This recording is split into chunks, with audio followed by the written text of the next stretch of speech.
Bismillahirrahmanirrahim. Assalamualaikum, selamat sore rekan FM. Alhamdulillah wassalatu wassalamu ala rasulillah wa ala alihi wa sahbihi wa mawalah. Ya rekan FM, kembali lagi kami ucapkan selamat bergabung di program Love Slowdown dalam acara talkshow bersama Kemenak di edisi 18 Juli 2023 ya rekan FM ya. Dan tentu saja seperti biasa rekan FM, Anda dapat bergabung dan berpartisipasi bersama Fadli di sini untuk bertanya kepada Ustadz kita, yaitu melalui chat WhatsApp ataupun SMS di nomor 0822 9999 6105. Dan alhamdulillah nih rekan FM sudah berhadir di studio kita Ustadz kita. Langsung aja Fadli sapa ya rekan FM ya. Assalamualaikum Ustadz. Waalaikumsalam warahmatullahi wabarakatuh. Iya, gimana kabarnya Ustadz? Tetap alhamdulillah sehat walafiat dengan semangat tahun baru Hijriah 1445 Hijriah. Insyaallah semangat kita makin menggebu-gebu. Iya, tepatnya besok ya Ustadz ya. Iya, insyaallah besok kita peringati. Jadi rekan FM, mana nih yang semangatnya di awal tahun Hijriah ya Ustadz ya. Oke deh Ustadz, di sore hari ini apa nih yang mau kita bahas Ustadz? Insyaallah kita akan bahas tentang usaha dan upaya kita untuk menjaga diri dan menghindarkan diri dari aliran-aliran yang sudah dipatwakan oleh Majelis Ulama Indonesia. Itu alirannya adalah aliran sesat dan menyesatkan. Iya, jadi rekan FM untuk menjaga diri kita juga harus tahu itu ya Ustadz ya, apa aliran-aliran yang sesat dan menyesatkan itu ya Ustadz ya. Jadi mari kita simak bersama rekan FM tausiah kita di sore hari ini, dan semoga dengan adanya tausiah kali ini kita makin bertambah ilmunya dan makin pintar ke depannya untuk tidak terjerumus ya Ustadz. Kepada Ustadz kami persilahkan. Assalamualaikum warahmatullahi wabarakatuh. Alhamdulillahillazi arsala rasulahu bil huda wa dinil haqq liyuzhirahu 'alad dini kullihi walau karihal musyrikun. Asyhadu an la ilaha illallah wahdahu la syarikalah wa asyhadu anna Muhammadan abduhu wa rasuluh. Allahumma salli wa sallim wa barik ala sayyidina Muhammad wa ala alihi wa ashabihi ajma'in. Amma ba'du, qala Allah Ta'ala fi kitabihil karim. A'udzu billahi minasyaitonir rajim. Bismillahirrahmanirrahim. Wa man yuhajir fi sabilillah yazid fil ardi muragaman katsiran wa sa'ah. Barang siapa berhijrah di jalan Allah, niscaya mereka mendapati di muka bumi ini tempat hijrah yang luas dan rezeki yang banyak. Wa man yakhruj min baitihi muhajiran ila Allah wa rasulih. Barang siapa keluar dari rumahnya dengan maksud berhijrah kepada Allah dan Rasulnya, summa yudrikhul mautu faqad waqa'a azruhu 'ala Allah. Kemudian kematian menimpahnya sebelum sampai ke tempat yang dituju, maka sungguh telah tetap pahalanya di sisi Allah. Wa kana Allahu ghafurur rahima. Dan adalah Allah Maha Pengampun lagi Maha Penyayang. Al-Quran Surah An-Nisa ayat 100. Kaum muslimin dan kaum muslimat rahimakumullah, seluruh para pendengar kami, rekan rau di mana saja kita berada, khususnya para pimpinan, karyawan dan karyawati, khususnya penyiar kita yang hadir di tempat yang kita muliakan ini. Mari kita panjatkan syukur alhamdulillah kehadirat Allah Subhanahu wa taala yang telah menunjukkan kepada kita jalan yang lurus, jalan yang membawa diri kita untuk mendapatkan nikmat dari Allah, sehingga kita mampu dan mau melaksanakan dan mengamalkan meningkatkan ketaatan kita kepada Allah dan Rasul-Nya. Dan itulah yang kita ikuti jejak dan perjalanan dari para nabi dan rasul, dan juga para siddiqin, para syuhada, dan para solihin. Mudah-mudahan kita termasuk di dalamnya, orang yang selalu membenarkan ayat-ayat Allah dan mengamalkannya, dan memperjuangkan kebenaran dan berpegang teguh kepada kebenaran itu, dan kemudian mengisi hari demi hari kita dengan amal soleh dan amal kebaikan. Itulah yang dikatakan hamba Allah yang soleh.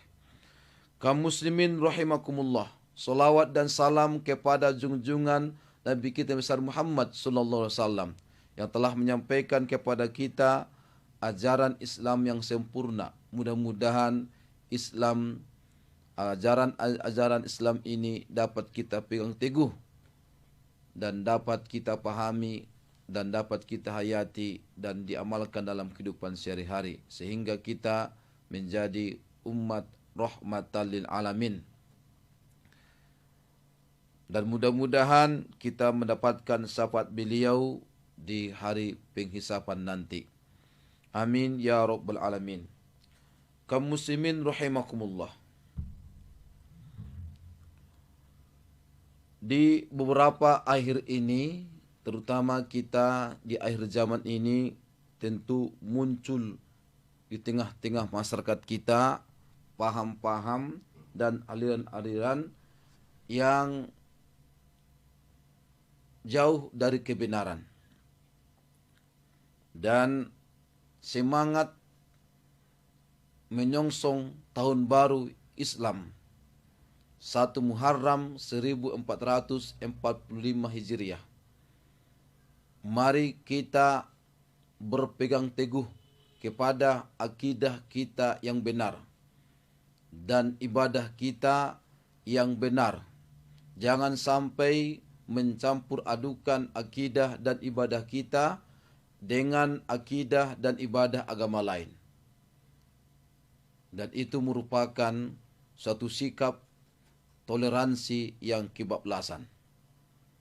Dan tentunya kita seorang mukmin yang beriman, yang paling utama kita jaga adalah akidah, syariat, dan akhlak kita, sehingga sesuai dengan ajaran agama kita, dan itulah yang menjamin keselamatan kita dunia dan akhirat.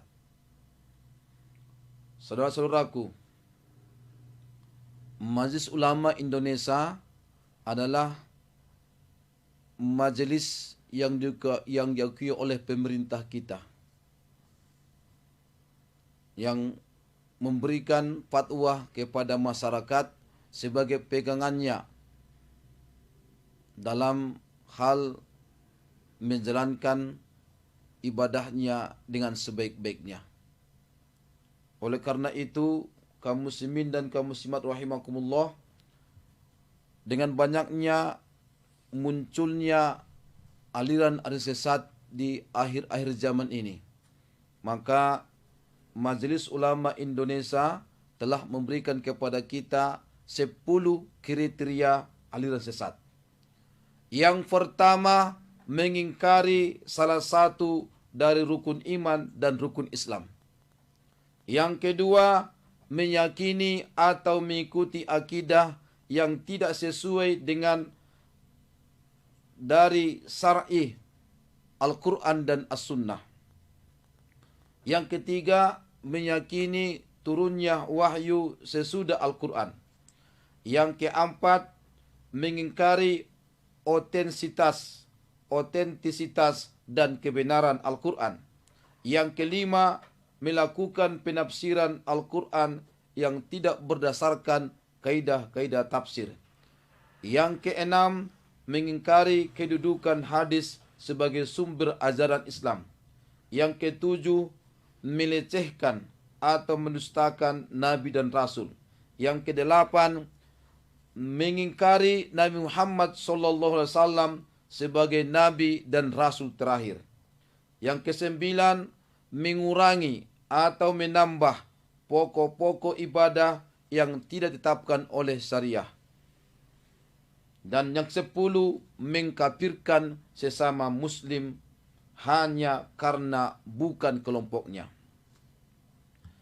Berdasarkan buku yang dikeluarkan oleh Majelis Ulama, Himpunan Fatwa Majelis Ulama, yang terbitkan pada tahun 2010, ada 7 aliran yang dipatwakan oleh Majelis Ulama kita bahwa aliran itu adalah aliran sesat dan menyesatkan, dan kita umat Islam harus berusaha membentengi diri dan menghindarkan diri dan meningkatkan kewaspadaan, dan mampu kita menjaga diri kita supaya tidak ikut dalam aliran sesat itu. Yang pertama, Islam Jamaah.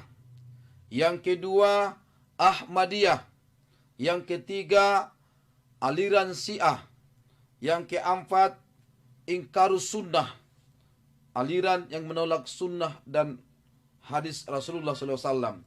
Yang kelima, Darul Arqam. Yang keenam, Liyai Eden.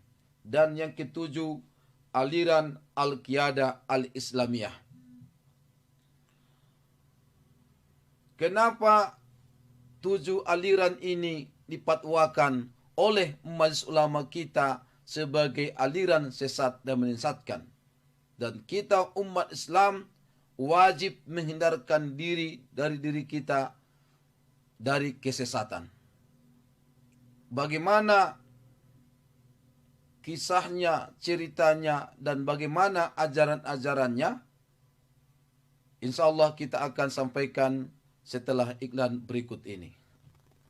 Iya, jadi rekan OFM, bagi rekan OFM penasaran dong pastinya ya bagaimana kisah dan ajaran-ajarannya. Jadi simak di sesi kedua ya. Jangan kemana-mana, stay tune terus di 105 Pro FM, Your Lifestyle.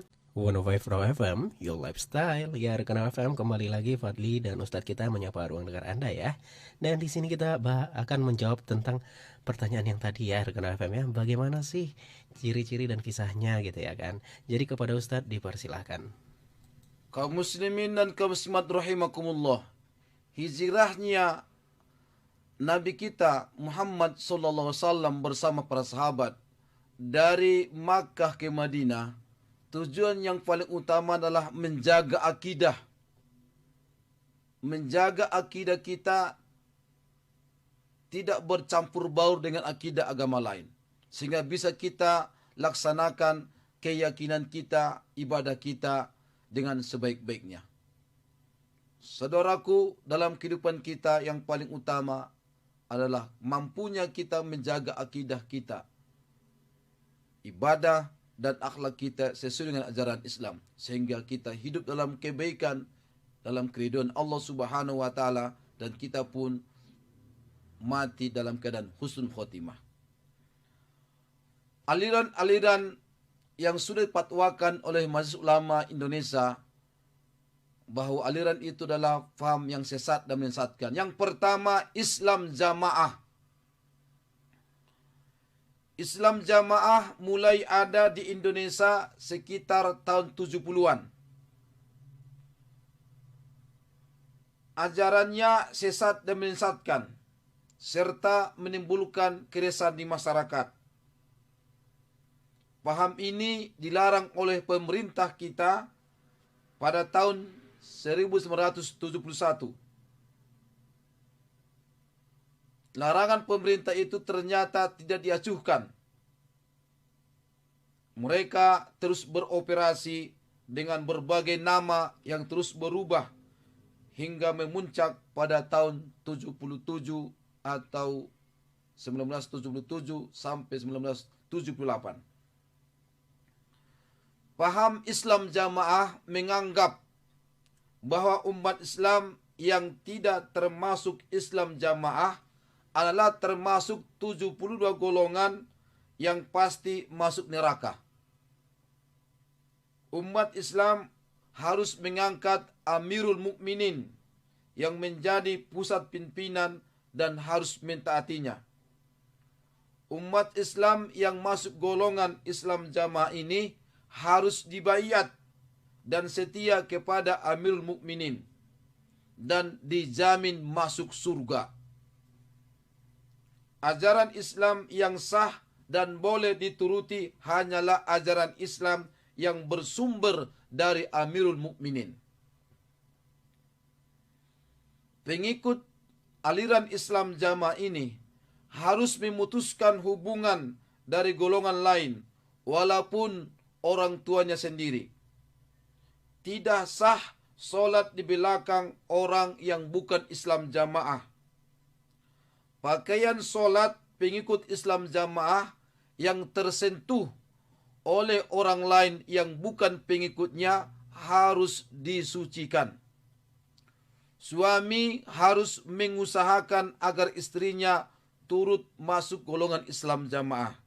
Dan jika tidak mau istrinya masuk Islam Jamaah, maka perkawinannya harus diputuskan. Perkawinan yang sah adalah perkawinan yang direstui oleh Amirul Mukminin dan khutbah yang sah ketika sholat Jumat bila dilapaskan dalam bahasa Arab.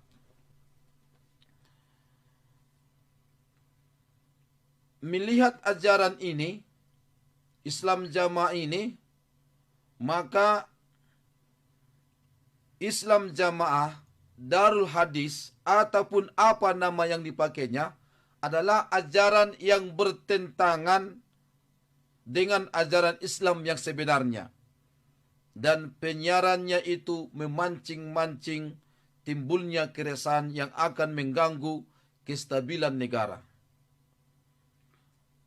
Maka dengan itulah Majelis Ulama Indonesia menfatwakan Islam Jamaah ini adalah paham aliran sesat dan menyesatkan. Yang kedua, paham Ahmadiyah Qadian. Majelis Ulama Indonesia dalam Musyawarah Nasional yang kedua tanggal 26 Mei sampai 1 Juni 1980 di Jakarta menfatwakan tentang Jamaah Ahmadiyah. Sesuai dengan data dan fakta yang ditemukan dalam 9 buah buku tentang Ahmadiyah, Majelis Ulama Indonesia menfatwakan bahwa Ahmadiyah adalah jamaah di luar Islam, sesat dan menyesatkan. Bagaimana kisah Ahmadiyah ini? Saudara-saudaraku, Ahmadiyah ini adalah aliran yang mengikuti ajaran Mirza Ghulam Ahmad Al-Qadiani dan berdiri pada tanggal 23 Maret 1889. Mirza Ghulam Ahmad lahir di Qadian, nama sebuah desa di India, pada tanggal 13 Februari 1835 dan meninggal pada 26 Mei 1908.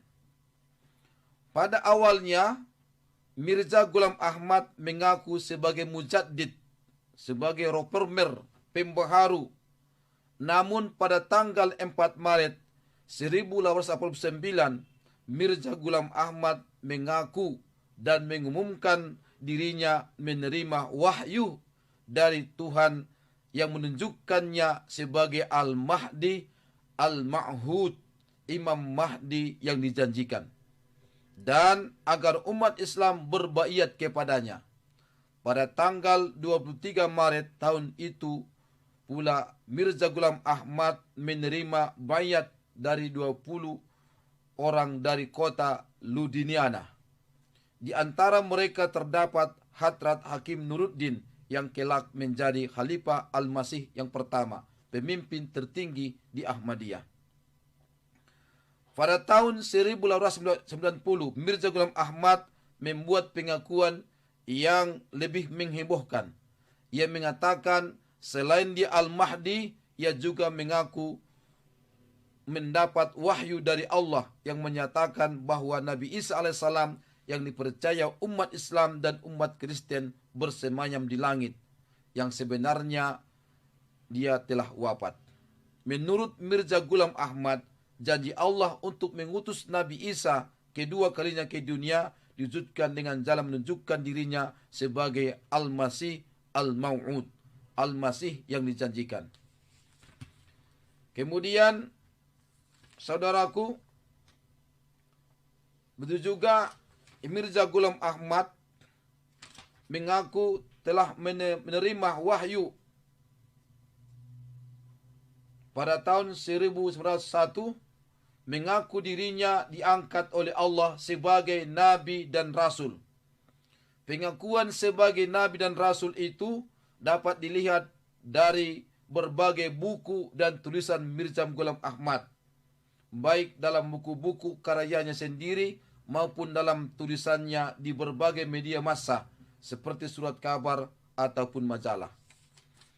Dan kemudian saudara-saudaraku, tentang aliran Ahmadiyah ini, berdasarkan kajian yang mendalam dan fakta-fakta ajaran mereka, maka para ulama Pakistan dan India sepakat menghukumi kafir kepada Mirza Ghulam Ahmad serta kedua kelompok pengikutnya tersebut sejak 70 tahun yang lalu. Pelarangan Ahmadiyah juga dilakukan oleh berbagai negara pemerintahan muslim seperti Malaysia, Brunei, Saudi Arabia, dan berbagai negara Islam lainnya. Di negara Pakistan, Ahmadiyah digolongkan sebagai minoritas non-muslim. Pada tanggal 26 April 1984, pemerintah Pakistan menetapkan ketentuan bahwa pengikut Mirza Ghulam Ahmad, baik Yahudi maupun Lahore, merupakan non-muslim dan melarang mereka menggunakan istilah dan simbol-simbol Islam untuk menyesatkan kaum muslimin seperti masjid, azan, ummahatul mukminin, khulafaur rasyidin, dan sahabat. Begitu juga saudara-saudaraku, keputusan para ulama dari berbagai negara Islam yang terdiri dari 144 organisasi Islam dan tergabung dalam organisasi Robito Alam Islami, dalam keputusannya di Mekkah Al-Mukarramah pada tahun 1973 secara bulat ijma' menfatwakan Ahmadiyah kelompok yang kafir keluar dari Islam. Bahkan dalam konferensi organisasi Islam sedunia pada tanggal 6 sampai 10 April 1974 di bawah anjuran Robito Alam Islami merekomendasikan antara lain setiap lembaga Islam harus melokalisir kegiatan Ahmadiyah dalam tempat ibadah, sekolah, panti, dan semua tempat kegiatan mereka yang destruktif. Yang kedua, menyatakan Ahmadiyah sebagai kafir dan keluar dari Islam. Yang ketiga, memutuskan segala hubungan bisnis dengan mereka. Yang keempat, mendesak pemerintah-pemerintah Islam untuk melarang setiap kegiatan pengikut Mirza Ghulam Ahmad dan menganggap mereka sebagai minoritas non-muslim. Kemudian, Ahmadiyah ini juga ditetapkan oleh fatwa ulama negara-negara organisasi Konferensi Islam negara OKI, yaitu dalam fatwa Majma' Al-Fiqh Al-Islami OKI melalui keputusannya nomor 4 dalam muktamar kedua di Jeddah, Arab Saudi pada tanggal 10 sampai 16 Rabiul Tsani atau tanggal 22 sampai tanggal 28 Desember 1945. Dalam fatwa tersebut menyatakan bahwa Mirza Ghulam Ahmad yang mengklaim dirinya sebagai Nabi dan tentang risalah yang diembannya dan tentang turunnya wahyu kepada dirinya adalah sebuah pengingkaran yang tegas terhadap ajaran agama yang sudah diketahui kebenarannya secara qat'i, pasti, dan meyakinkan dalam ajaran Islam. Begitu juga saudara-saudaraku, fatwa dan sikap ormas Islam di Indonesia seperti NU, Muhammadiyah, dan Persis telah menfatwakan hal yang sama mengenai aliran Ahmadiyah. Muhammadiyah sejak tahun 1926 sudah memfatwakan kesesatan dan kekufuran Ahmadiyah. Demikian juga NU. Bahkan dalam Bahsul Masail terakhir yang diselenggarakan di Lirboyo dalam menyikapi fatwa Munas Majelis Ulama Indonesia yang ke-7, lembaga Bahsul Masail NU juga menetapkan hal yang sama. Sementara itu, Persatuan Islam melalui tokohnya Ahmad Hasan pernah 2 kali melakukan debat terbuka dengan ahli dakwah Ahmadiyah, yaitu pada tahun 1933 di Bandung dan tahun 1934 di Jakarta. Ahmad Hasan adalah seorang tokoh pembaharu Islam yang sangat keras menentang ajaran Ahmadiyah. Itu juga pasca Munas MUI yang ke-7, dukungan terhadap fatwa mengenai aliran Ahmadiyah juga disampaikan oleh berbagai ormas Islam seperti Dewan Dakwah Islam Indonesia,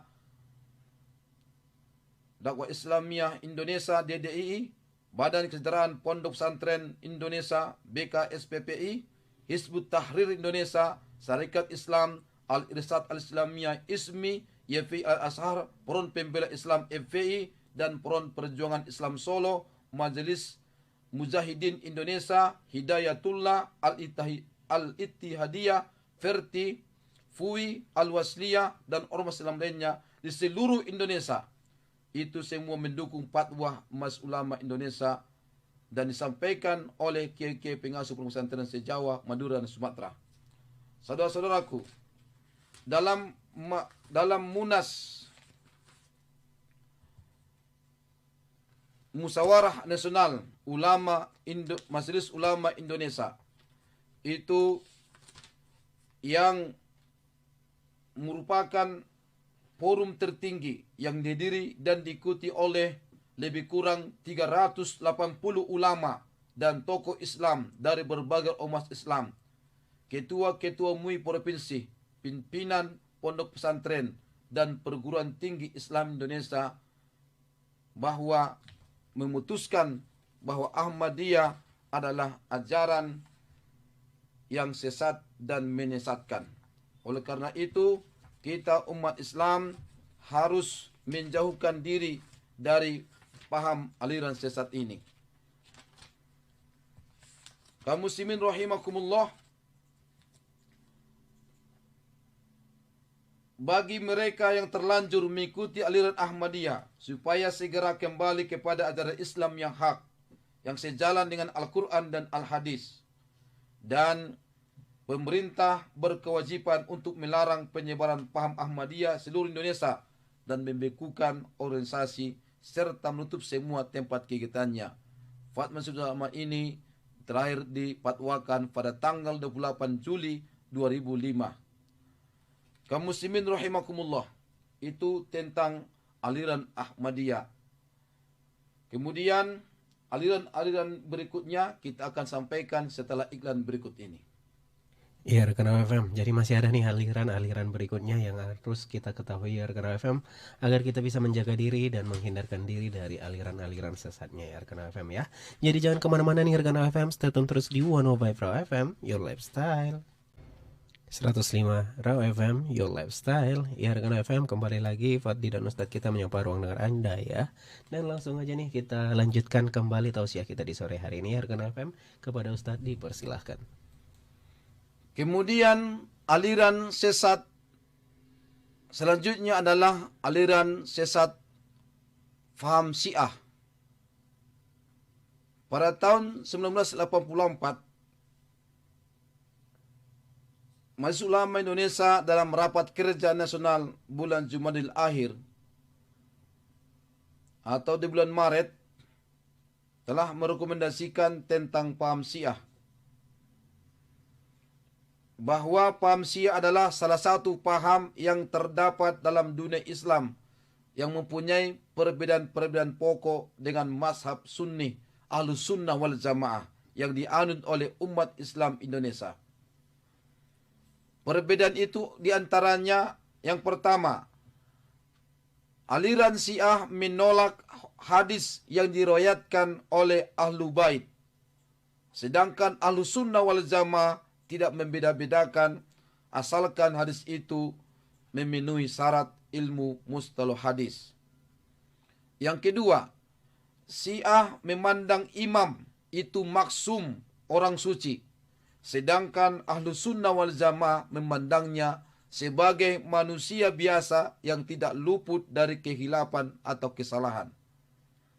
Yang ketiga, Syiah tidak mengakui ijma' tanpa adanya imam.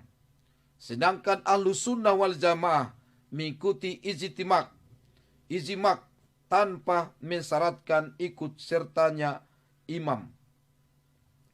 Keempat, Syiah memandang bahwa menegakkan kepimpinan, pemerintahan, imamah adalah termasuk rukun agama. Sedangkan Ahlus Sunnah wal Jamaah memandang dari segi kemaslahatan umum dengan tujuan keimamahan adalah untuk menjamin dan melindungi dakwah dan kepentingan umat. Yang kelima, Syiah pada umumnya tidak mengakui kehalifaan Abu Bakar As-Siddiq, Umar bin Khattab, dan Utsman bin Affan. Sedangkan Ahlus Sunnah wal Jamaah mengakui keempat khulafaur rasyidin, Abu Bakar, Umar, Utsman, dan Ali bin Abi Thalib radhiyallahu anhum. Maka mengingat perbedaan pokok-pokok antara Syiah dan Sunni Ahlus Sunnah wal Jamaah, terutama mengenai perbedaan tentang imamah pemerintahan, maka Majelis Ulama Indonesia menghimbau kepada umat Islam Indonesia yang berpaham Ahlus Sunnah wal Jamaah agar meningkatkan kewaspadaan terhadap kemungkinan masuknya paham yang dimaksudkan atas ajaran Syiah tersebut. Kemudian saudara-saudaraku, aliran selanjutnya yang dipatwakan oleh ulama kita sesat dan menyesatkan adalah ingkarus sunnah. Aliran yang menolak sunnah hadis Nabi kita sebagai pegangan umat Islam dalam menjalankan agamanya dalam kehidupannya sehari-hari. Itulah yang disampaikan oleh Irham Sutarto. Dia tidak mengakui hadis Nabi Muhammad SAW sebagai sumber hukum Islam.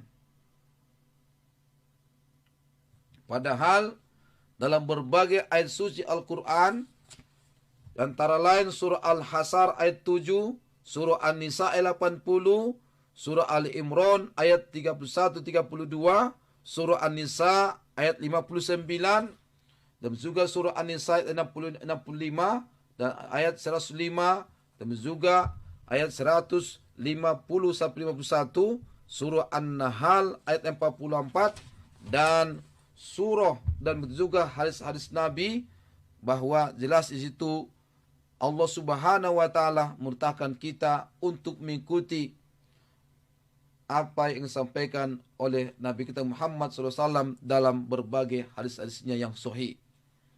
Maka Majelis Ulama Indonesia memetapkan aliran yang tidak mempercayai hadis Nabi Muhammad SAW sebagai sumber hukum Islam, syariat Islam, adalah sesat dan menyesatkan dan berada di luar agama Islam. Maka kepada mereka yang secara sadar atau tidak telah mengikuti aliran ingkar sunnah agar segera bertaubat. Kemudian menyerukan kepada umat Islam untuk tidak terpengaruh dengan aliran sesat itu. Kemudian paham aliran yang sesat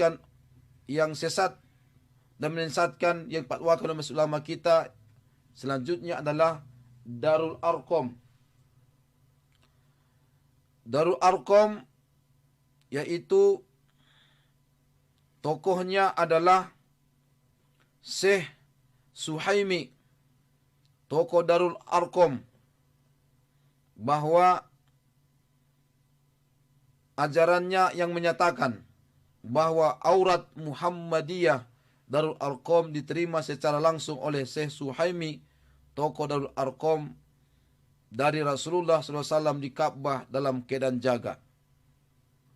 Komisi Fatwa Majelis Ulama Indonesia mengambil kesepakatan untuk meluruskan ajaran Darul Arqam yang dipandang menyimpang dari kacamata hukum Islam. Hal ini tidak dapat dibenarkan sebab dengan wafatnya Nabi Muhammad SAW, semua ajaran Islam yang harus disampaikan kepada umat telah selesai. Tak satu pun yang tertinggal. Dengan demikian, sepeninggal Nabi tidak ada lagi susulan dari Nabi. Sejalan dengan firman Allah Subhanahu wa taala surah Al-Maidah ayat 3, "Al-yauma akmaltu lakum dinakum wa asmamtu alaikum nikmati wa raditu lakumul Islam madina." Pada hari ini telah kusempurnakan untuk kamu agamamu dan telah kucukupkan kepadamu nikmatku dan telah kuridhoi Islam itu jadi agamamu. Kaum muslimin rahimakumullah. Maka pada tanggal 13 Agustus 1954, Majelis Ulama kita supaya umat Islam agar tidak terpengaruh oleh ajaran Darul Arqam tersebut. Maka kepada kita umat Islam yang sudah terlanjur mengikuti ajaran tersebut agar segera kembali kepada ajaran Islam yang benar, ajaran yang sesuai dengan tuntunan Al-Quran dan Sunnah Rasulullah SAW. Kemudian saudara-saudaraku, ada lagi seorang wanita yang bernama Ibu Lia Aminuddin yang mengaku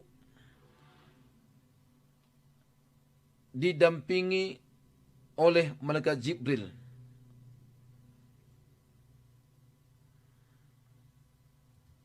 Penjelasan Ibu Lia Aminuddin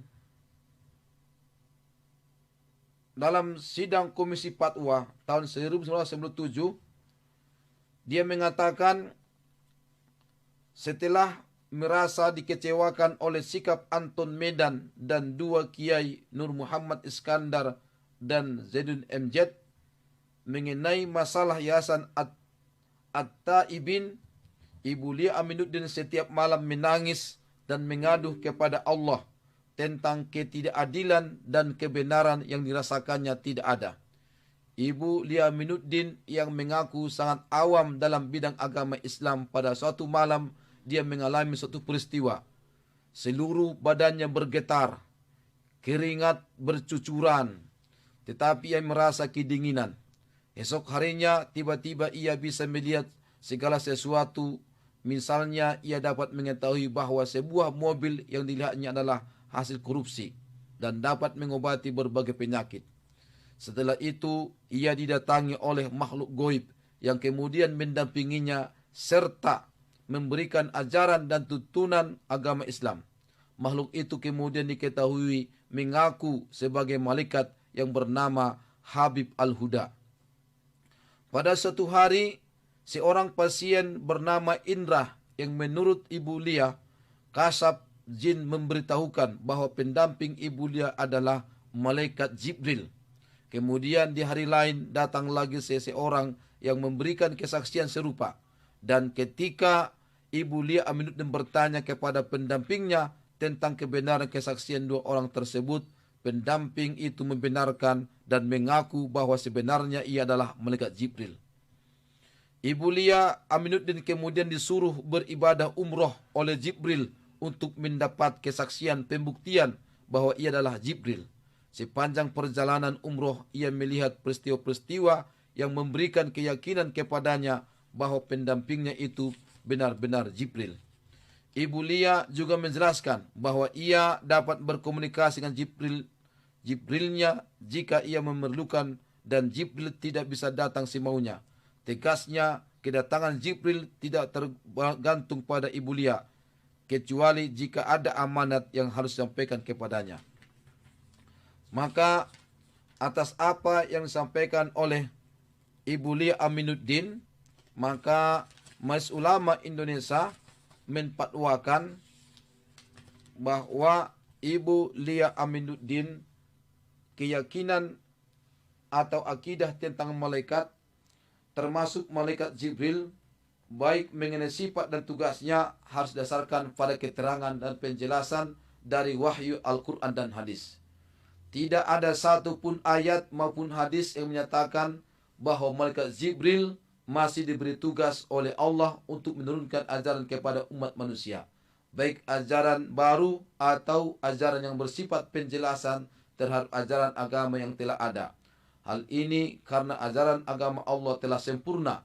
Pengakuan seseorang bahwa dirinya didampingi dan mendapat ajaran keagamaan dari makhluk, dari malaikat Jibril, bertentangan dengan Al-Quran.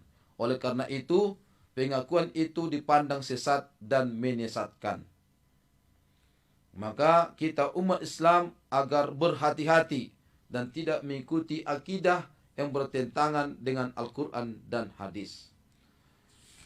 Kaum muslimin rahimakumullah. Masih ada lagi aliran-aliran sesat dan menyesatkan yang dipatwakan oleh majelis ulama kita Indonesia, termasuklah itu Al-Qiyadah Al-Islamiyah yang sudah dipatwakan oleh majelis ulama Indonesia pada tahun 2007, yang berisi ajaran adanya syahadat baru yang berbunyi asyhadu an la ilaha illallah wa asyhadu anna masih al-maut Rasulullah. Itulah yang diajarkan oleh Al-Qiyadah Al-Islamiyah. Dan adanya Nabi dan Rasul baru sesudah Nabi Muhammad SAW. Dan ajarannya belum mewajibkan solat, puasa, dan haji. Ini semua adalah bertentangan dengan ajaran Islam. Ajaran Al-Qiyadah Al-Islamiyah adalah sesat dan menyesatkan serta berada di luar Islam, dan orang yang mengikuti ajaran tersebut adalah murtad, keluar dari agama Islam. Bagi mereka yang terlanjur mengikuti ajaran Al-Qiyadah Islamiyah supaya bertobat dan segera kembali kepada ajaran Islam. Ajaran aliran Al-Qiyadah Islamiyah telah terbukti menodai dan mencemari agama Islam karena mengajarkan ajaran yang menyimpang dengan mengatasnamakan Islam. Itulah yang diajarkan oleh Ahmad Musaddiq, yang mengajarkan syahadat yang berbeda dari ajaran Islam dan pengakuan adanya Nabi baru sesudah Nabi Muhammad SAW.